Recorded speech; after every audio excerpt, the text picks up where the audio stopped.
Welcome to the dugout as we continue our tour of world sports. Last night, in the NBA Finals, the New York Knicks ended 53 years of heartbreak by beating the San Antonio Spurs in 5 games. Jalen Brunson, of course, 45 points in a closeout game in one of the all-time great performances. Gentlemen, your thoughts on the New York Knicks breaking a two generations worth of heartbreak and agony to finally conquer the NBA again? Yeah. In totality, I think what the Knicks have done, not just this finals, but the entire playoffs, has been incredible to watch. As much as it pains me as an Eastern Conference rival doing this as well, what Jalen Brunson did yesterday, only a couple of other handful of people have done in a closeout game. Giannis obviously is one person we remember doing it about 4 years ago, and then of course, Michael. Another prominent example is Michael Jordan doing it against the Jazz in 1998, Game Six, away from home. But like aside from Jalen Brunson, I also want to highlight who I think have been the two most key players in the series aside from him. One of them is Karl-Anthony Towns, and the other one is OG Anunoby, who legitimately has an all-time moment now with that game four uh, tip-in layup. And as aside from that, the other player I want to highlight that finally let Mike Brown win a championship is De'Aaron Fox, the person who got him fired from the Kings. AZ? Well, for a guard, a 6-1 guard to play the series he did, and like you mentioned, that closeout game, 40 odd points, truly historic, truly iconic.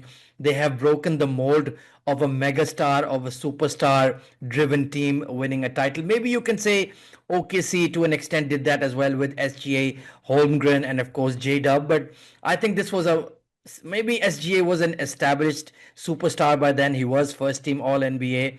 So this has truly been a team collective. They were touted for the title in the off season. There were massive expectations, and to live up to that top billing, pardon me, in that atmosphere with that kind of fan base, hats off to the Knicks, man. It's been an incredible story.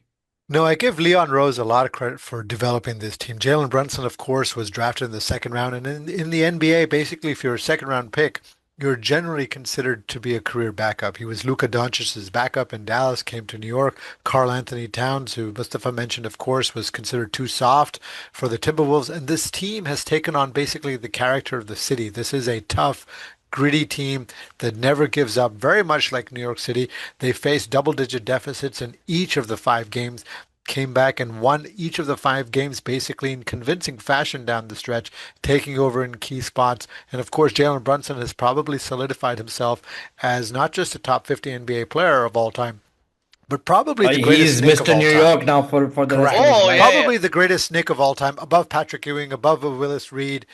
Ewing, of course, never won, but Jalen Brunson has cemented himself, and of course, OG Anunoby will never have to pay for a drink ever again Yeah, never in again. the city of New York. Let's talk about the Spurs a little bit. To me, yesterday, what was striking was that. When I look at Victor Wembanyama, yes, he's extremely talented. He'll have a Hall of Fame career, but to score less than 8 points per game in the fourth quarter, time and again, I felt that the Spurs offense went stagnant, and I felt that Wimby didn't demand the ball. Jordan and the greats, Kobe, etc., Tim Duncan, they always demanded the ball in the fourth quarter when it became crunch time. It seemed that he shrunk from it a little bit. He'll grow. He's a young player, so on and so forth. I think the you could see the experience of Mike Brown compared to Mitch Johnson, who is a rookie coach. So on and so forth. The Spurs aren't going anywhere. But as he mentioned himself in his press conference, it takes 100 games just to get to the NBA Finals. It's a long season, and it's too easy to say they'll be back. We hope they'll be back, but these chances don't come around too often. Yeah. The main thing with Mitch Johnson, I have to say, is that like totality first for the team. All that maturity we saw of them in the Western Conference Finals completely evaporated against the Knicks. Because also another thing is the Knicks are arguably one of the most clutch teams I have ever seen, especially in this playoff run. And the other thing is, Mitch, you saw the rookiness of Mitch Johnson because this man kept on playing De'Aaron Fox so much for the entire series when Dylan Harper was playing much better than him as a rookie, where he was the game was legitimately swinging every time Harper came on and Fox went off, and vice versa. Like it was I don't. We are going to look back at this in a year or two when Dylan Harper is a NBA 30 All NBA 30 or second team guy, and we're going to say that is the one thing you had to do, and you would have won this series Yeah, because but like you can't win a championship on three guys ना मतलब ऐसे थोड़ी होता है. I mean, you saw Landry Shamet putting in those clutch performances. Even Jose Alvarado ha made some clutch shots when it mattered. Mitchell Robinson, he was there. Deuce McBride was there. So you need 7 to 8 guys if you are to have a championship run. And the Knicks had those 7 to 8 guys. I think maybe they were just one guy short. They maybe needed an extra dude, like you mentioned. Like they were rookies. Dylan Harper playing out of his mind as a rookie. I think that was never a realistic expectation from him. Of course, when it comes to the championship stage, then you demand more and more. But let's see what they do in the off season. It will be very interesting to see how they tweak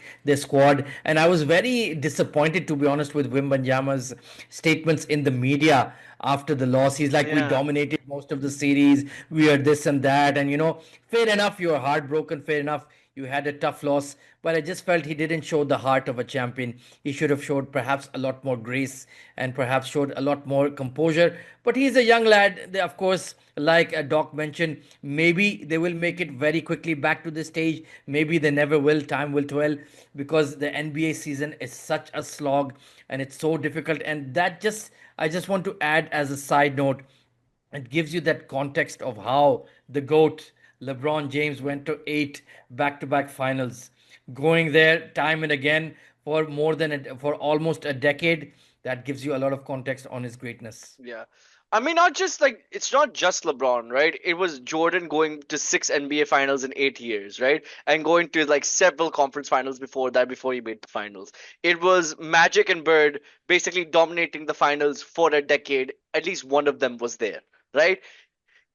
And or Bill Russell winning 11 championships out of 13 Those seasons. don't count. Nobody Though cares about those everyone can, they against count. milkmen and postmen. Nobody cares, bro. They were against But Will. in all honesty, to AZ's point, while the Spurs dominated in stretches, I think the better team won, no Yes. question about it. The Spurs never You looked bottled all like the they key moments and you correct. gave They away never 30 looked like they points. were in control of this series. They never looked like they were the better team. Top to bottom, the Knicks are deserved NBA champions.